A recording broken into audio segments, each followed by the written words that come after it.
frustration turn into elation as you turn your head to self-isolation decoration.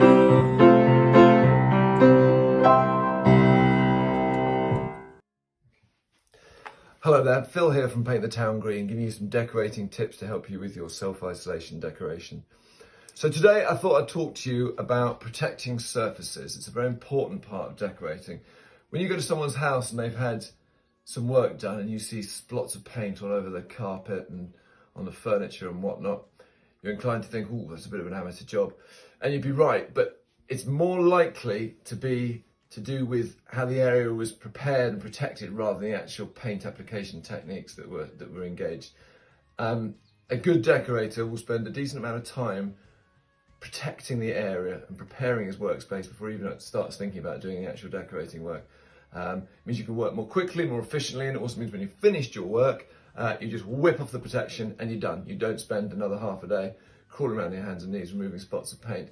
So the area I'm going to demonstrate in is actually my daughter's wardrobe, which I'm doing some painting, which is quite good because it's like a little mini room. So I can show you the same principles I'd do if I was doing an entire room, but it's all on a much smaller scale. So the first thing I'm going to do, you see here in my hand, I've got some tape. And the first thing I'm going to do, because I'm going to be painting the skirting boards in here, is protecting the edge of the carpet. Now this is what's called a low tack tape, if you have a good look at that. And this is quite expensive. So I'm not going to use this one because we're on a carpet. Okay, so we want it to be more sticky and we don't want to use the expensive low tack tape. So that's going to go down there. What I've managed to find in the shed was an old roll of masking tape, which is probably a bit knackered. So I'm not going to start with that one. I'm going to go with this one here, which is about a medium stickiness. But it doesn't really matter how sticky it is. You can get an inexpensive masking tape that looks like that, £2.50 or something. From any hardware or decorators merchants, because you want it more sticky so it sticks to the fabric of the carpet. So if you're not going to be painting the skirtings, you don't need to worry about this stage, but this is because your brush is going to be going right down to the carpet. So before we put any sheets down or anything, we're going to protect the carpet with tape around the edge. So if you follow me in. So it's worth taking time at this stage, because if you do it a bit shoddily like this, I'm exaggerating to make the point, but you can see there's a gap here between the tape and the skirting. And it's very easy to think, oh, it'll be fine, I'll be careful when I get to there. You won't. And your bristles will go down there. And when you remove the tape, you will find a little slug of paint stuck to the edge of the carpet, which you will then spend ages trying to get off with a razor blade or a Stanley blade or something like that. So what we're going to try to achieve is making sure that our tape goes a little bit further than our brush is going to. And the way we do this is we do it in sections. We offer the tape up like that, just slightly going past the edge of the carpet. And then what we want to try and do is very slightly pull the carpet back, just moving the fabric of the carpet, pushing the tape in there, and then letting it go again. So it's just getting that extra millimetre, so that when you take the pull back, you pull the carpet back and then let it go, and it just tucks the tape right up. So if you zoom in there now, there is no gap. Okay, and as long as we don't let paint dribble down there, that should perfectly protect the edge of our carpet. So I'm going to now do this around the rest of the room, and then I'll show you the next stage afterwards. Okay, so I've gone right around the room, taking my time and making sure that anything that I want to paint is fully exposed. So I've not got tape creeping up the skirting boards or anything that's going to leave an unpainted section when I remove it. And also, anything that I don't want painted is well protected. So, okay, so the next stage, protecting the main section. So we're in a small space here. So what I could do is just come in, put down my dust sheet like that, and crack on.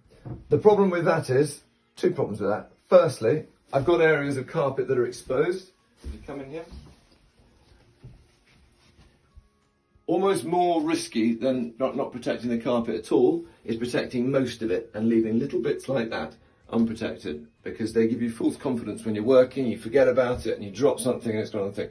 The other problem with doing it like this is if you look around the area, it's creeping up onto the surfaces that I'm going to be painting on a much bigger scale than we were trying to avoid with the tape. So working in a tight space like this, with a dust sheet that's kind of creeping up and touching the walls, we're going to end up getting paint on the dust sheet. We're going to move the dust sheet. That's going to transfer the paint onto the walls. Nightmare. So we're not going to put our dust sheet down like this. Instead, we're going to fold it. Okay. Now this is absolutely fine when I'm working on the walls, and then when I come to do the skirting boards, where I've taped up the edges, I'm just going to give it another fold, just to bring it back by a couple of inches that will expose the tape, but that's okay. And then I can get my brush down without the dust sheet interfering. One more thing. I'm now going to protect the area just outside the room where I'm working. This is really, really important. And create a little exit route for myself, because when I'm working in this room, I don't want all my tools and everything there. I want an area that I can work from, where I can keep the stuff I'm going to need that's also protected. Also, and this is really important, I need somewhere where I can basically make sure I'm not walking paint around the house. So if we pan down here, you will see a pair of shoes. I need to make a decision whether I'm going to work with my shoes on or without my shoes on. Either is fine. The important thing is this. If I decide to work without my shoes on, I must put my shoes on before I walk off the protected area. If I decide to work with my shoes on, I must take them off before I walk out of the house. Otherwise, it's very, very likely, particularly when working in a small space like this, you will pick up a little dollop of paint on the bottom of your foot, whether it's your sock or your shoe, and when you go off to get a cup of tea or pop to the loo while you're working, you will walk paint all through the house. I know, because I've done it. So decide, am I going to work with shoes or without, and whichever one you choose for, the other one is what you make sure you do every time you leave your little exit. Now I'm in a cupboard, so I don't need to worry about protecting any furniture, but if I was working in a room with lots of furniture in it, I would cover that as well, either with a dust sheet or with some plastic protection like this. Even if you don't think you're going to get any paint on it, you're going to get quite a lot of airborne dust during your work. So again, remembering that we want to make our finishing procedure as quick and as neat as possible, if you cover all the furniture that's in the area that you're going to be working, means at the end of the work you can just whip the protection off and you haven't got a film of dust over everything. So not relevant here because I'm in a cupboard, but if I was working in a bigger room, I'd also protect all the furniture. So that's it, we're protected and we're ready to go.